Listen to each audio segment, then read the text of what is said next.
Bismillahirrahmanirrahiim kulanti wacan daawadayaal kusoo dhawaada warka habeen ee muuqbaahiyaha walwal qodobada aad ku daawan doontaan waxaa kamid ah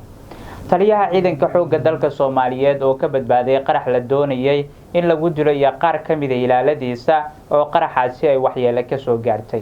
maamulka Galmudug oo faahfaahiyay dabka kacay magaalada Dhuusamareeb ee xarunta maamulkaasi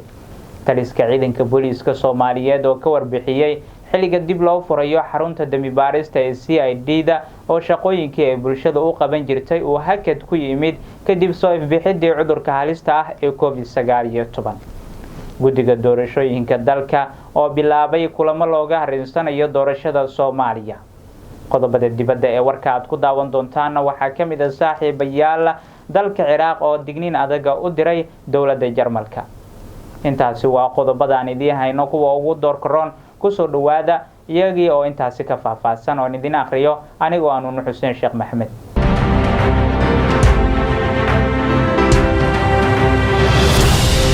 isku soo noqod wanaagsan daawadayaal kusoo dhawaada qodobadii aan idin dulmaray oo intaasi ka faahfaahsan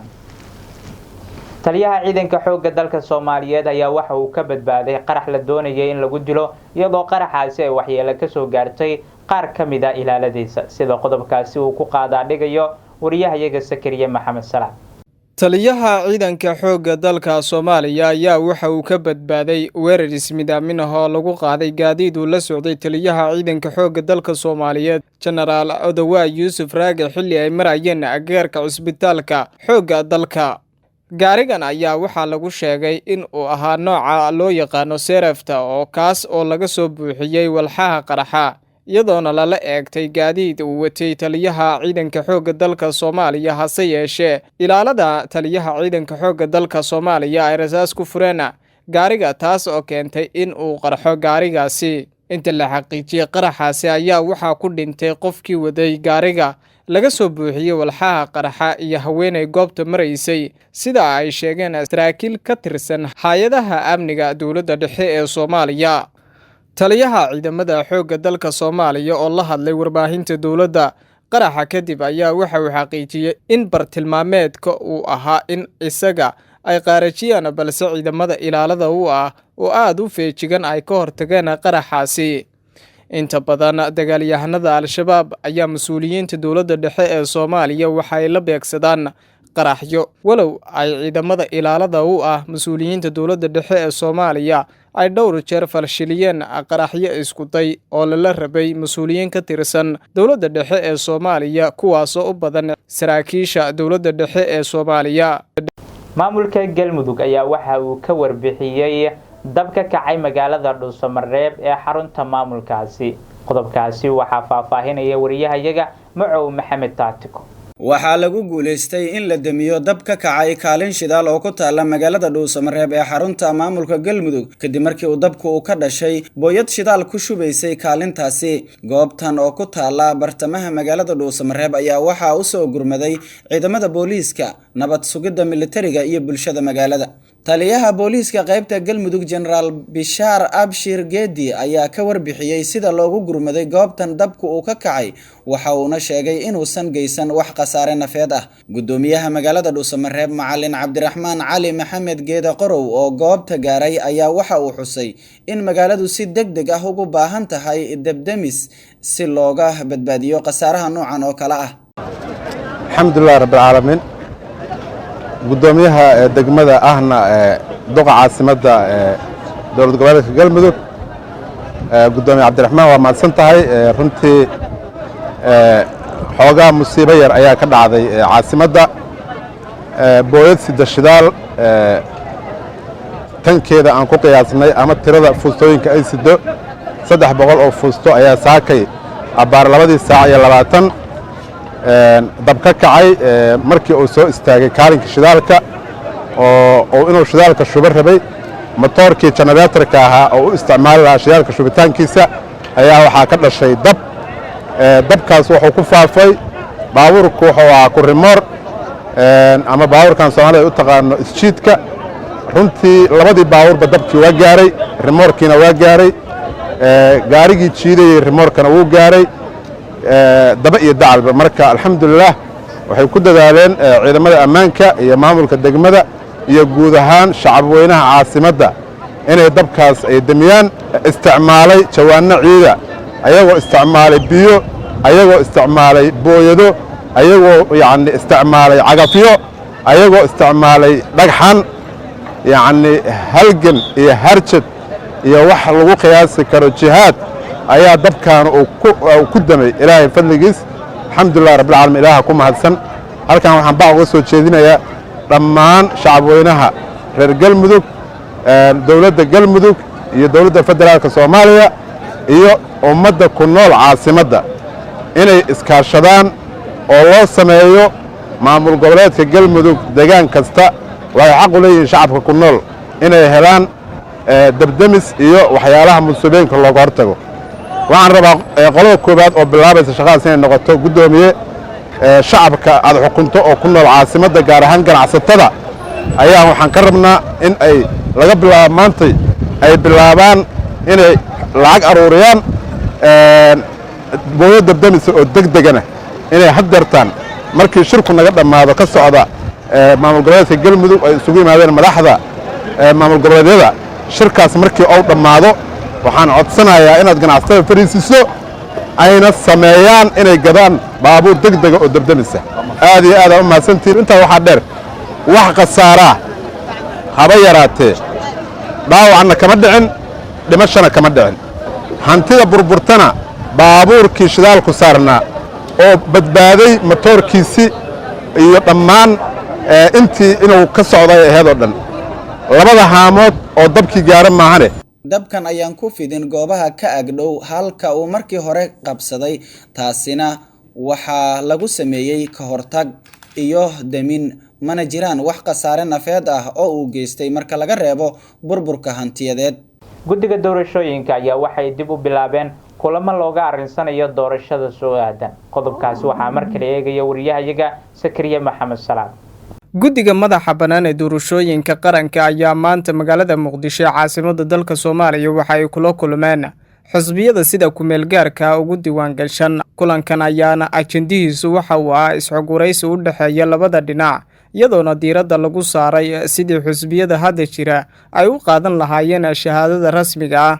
gudoomiyaha guddiga madaxa bannaan ee doorashooyinka qaranka Xalime Ismaaciil Xalime Yarey oo kulankaasi furtay ayaa waxa ay ku dheeraatay howlaha guddiga ee ku aadan xisbiyada sida ku-meel gaarka ugu diiwaan gashan gudoomiye Xalime Yarey ayaana waxa ay ka sheekaysay sida ay ugu dadaaleen in la helo sharciga xisbiyada iyo shuruucda kale ee la xiriirta doorashooyinka dalka iyadoo hay'adaha ku shaqada leh ee aan ka harina marnaba sidii loo heli lahaa shuruucdaasi u mahad celisay sidoo kale gudoomiyaha guddiga doorashooyinka madaxa bannaan ee qaranka ayaa waxay ka codsatay xisbiyada in xisbiyadu ay dhankooda muujiyaan isku duubni ku aadan in dalkan uu ka baxo doorashooyinka dadban iyadoona sidoo kale ka dhawaajisay in Soomaaliya ay 50 sano ka hor ay ka dhacday doorasho qof iyo cod iyadoo intaas ka khibrad yar diiwaangeliyaha xisbiyada Maxamed Cumar Axmed ayaa isagana halkaasi waxa uu la wadaagay xisbiyadii ka soo qayb galay kulanka halka ay marayaan howlaha xafiiska ee ku aadan xisbiyada dalka ka jira ugu dambeyntii xisbiyada ka soo qayb galay kulankaasi ayaa su'aalo weydiiyay guddiga madaxa bannaan ee doorashooyinka qaranka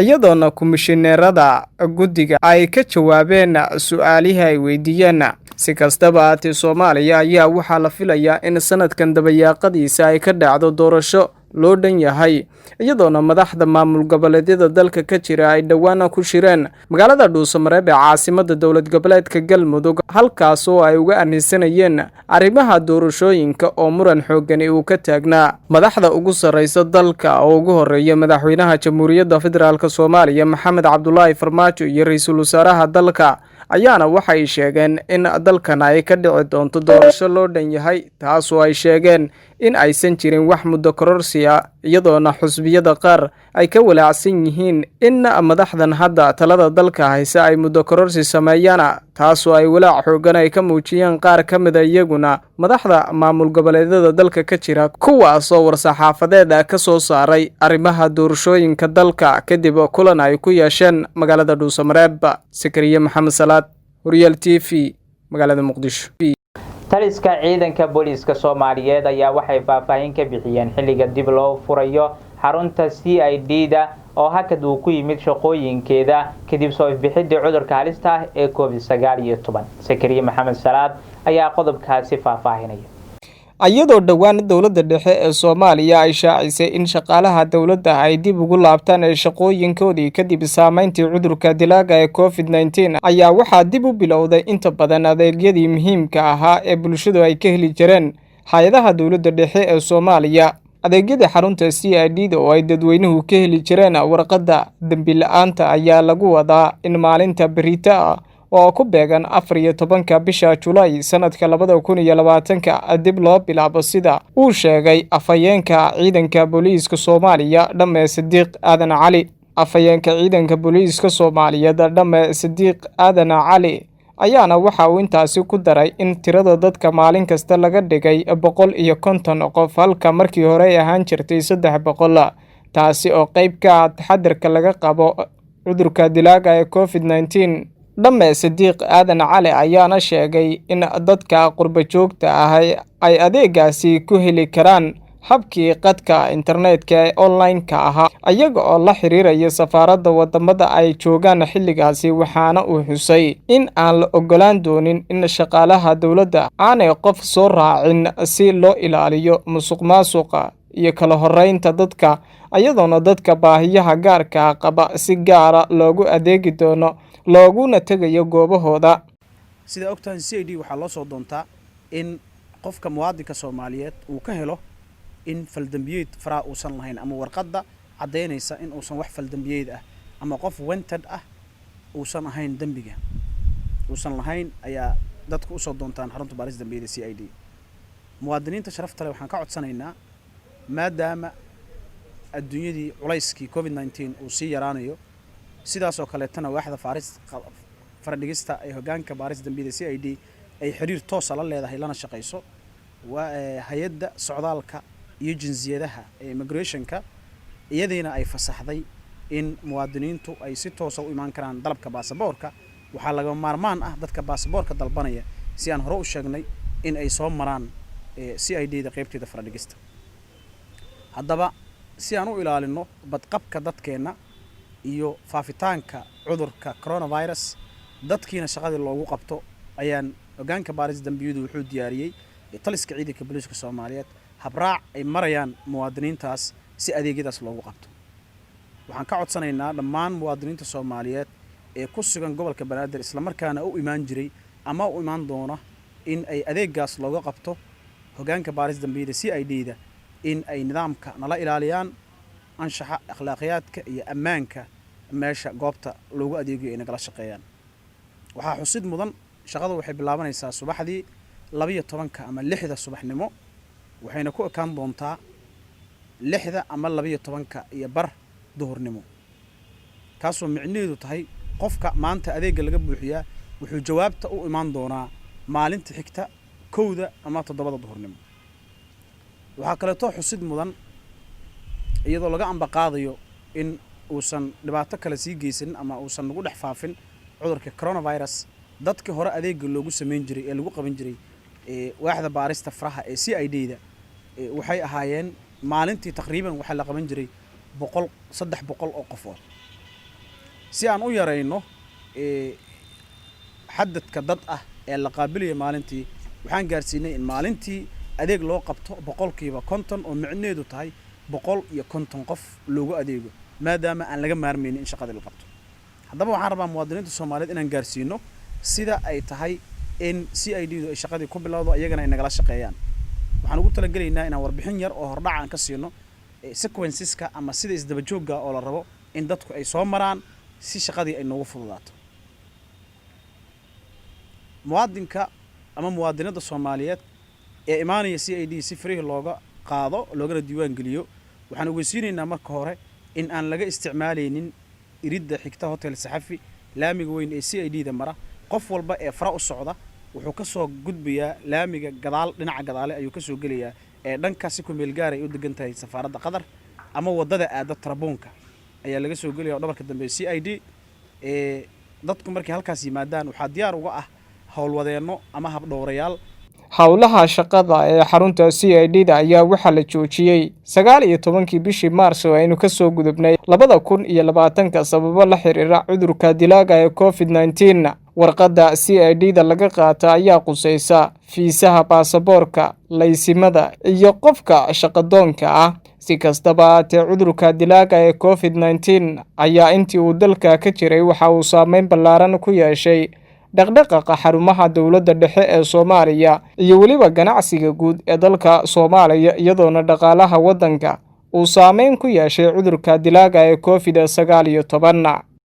intaasi waxa hayaan qodobadii dalka saaxiibayaal. iminkana dibadda dalka Ciraaq ayaa waxa uu digniin adag u diray dalka Jarmalka. wasiirka arrimaha dibadda dalka Ciraaq Fuad Hussein ayaa ugu yeeray dhigiisa Jarmalka Heiko Maas taageero ah ka saarista Baghdad ee liiska wadamada Yurub ku jira khatarta badan si dhaqaale iyo maalgelin ay u helaan dalka Ciraaq oo haatan ku jira liiska wadamada Yurub u diiwaan gashan kuwaas oo khatar fara badan ay gudaha dalalkaasi ka jiraan. warbixin ay soo saartay wasaaradda arrimaha dibadda Ciraaq ayaa lagu sheegay in Hussein uu khadka taleefanka kula hadlay dhigiisa Jarmalka iyagoo ka wada hadleen arrimo laba geesood ah iyo danaha gobolka. sida lagu sheegay bayaanka, wasiirka Jarmalka wuxuu sheegay in wadankiisu uu si adag ugu shaqeyn doono ilaalinta madaxbanaanida Ciraaq, isla markaana uu sii wadi doono heshiis ka dhaxaysa isbahaysiga caalamiga ah ee la dagaalanka Daesh. wasiirka Ciraaq wuxuu kaloo ugu yeeray Jarmalka